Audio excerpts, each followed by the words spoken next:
quena y el pecho en la casa de María Chuchena.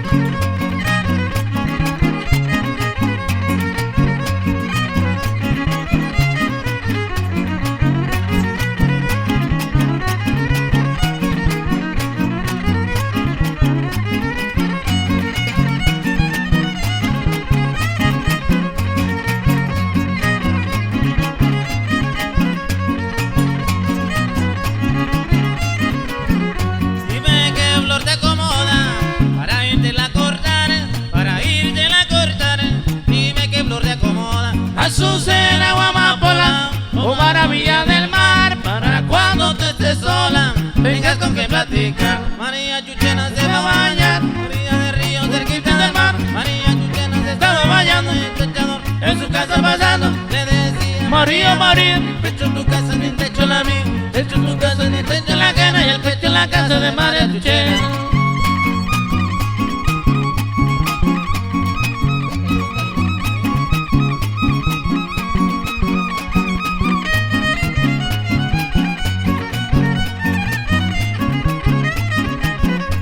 Se baila bonito, se baila bonito.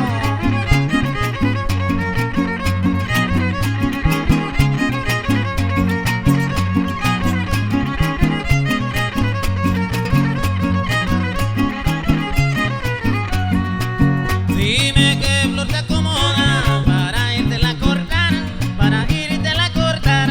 Dime qué flor te acomoda, azucena o amapola o maravilla del mar. María Chuchena se va a bañar, orilla del río cerquita del mar. María Chuchena se estaba bañando y el techador en su casa pasando le decía: María, María, mi pecho en tu casa, mi pecho en la mía, pecho en tu casa, mi pecho en la cana y el pecho en la casa de María Chuchena.